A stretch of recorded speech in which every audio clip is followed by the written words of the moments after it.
Welcome back, McGinn. It is our last read aloud of the week. It is also our last day of preparation for Monday's big day, which is when Elise Broach is going to join us virtually to do our annual author visit.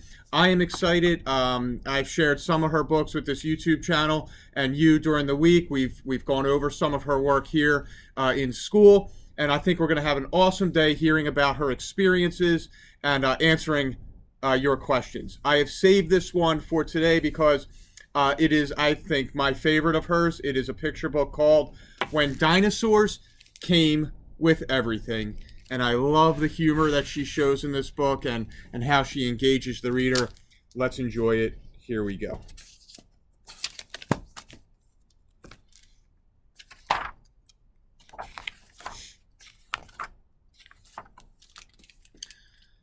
Friday is errand day.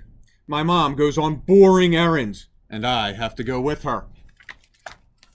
And this Friday seemed like every other Friday, until we got to the bakery. A sign above the donuts read, "Buy a dozen, get a dinosaur." I couldn't believe my eyes. Neither could my mom. "They must mean a toy," she said.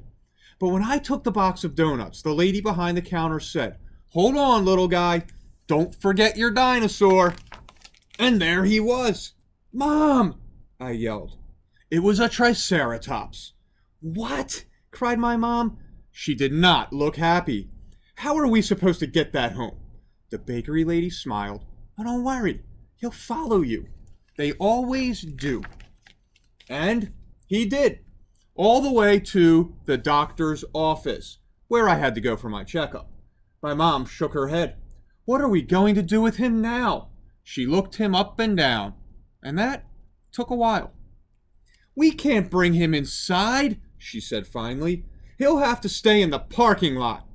I told him not to talk to strangers. After my checkup, I asked for a sticker, like usual. "No stickers today," said the nurse. "Just dinosaurs. With a shot, you get 2. "I want a shot," I said. The nurse smiled. "Not today, buddy. But you can pick up your dinosaur at the front desk." "Mom!" I yelled.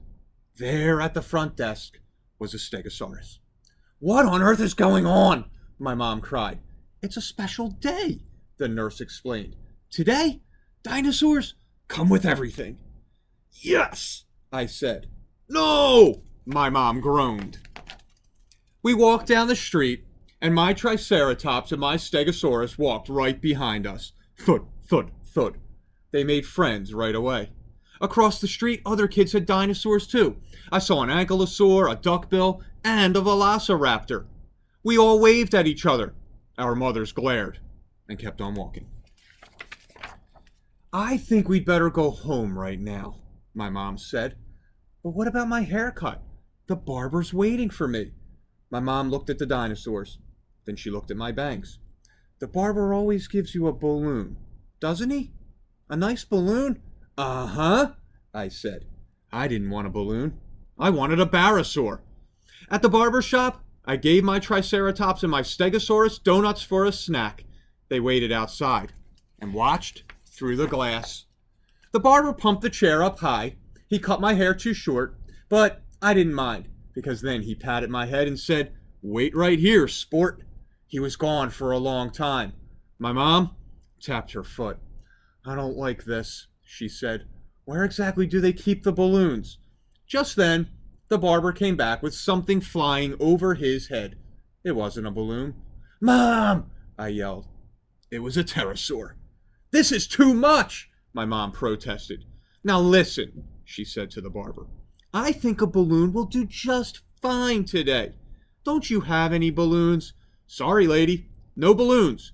You get one of these instead." It was like that everywhere we went. At the shoe store, the sign read, "Buy 2 pair, get dinosaur free." My mom decided my shoes would last a while longer. At the theater, we could hear the popcorn man shouting, "Butter? No butter? You want a dinosaur with that?" My mom said we would go to the movies another day. At the diner, I wanted to stop for a hamburger.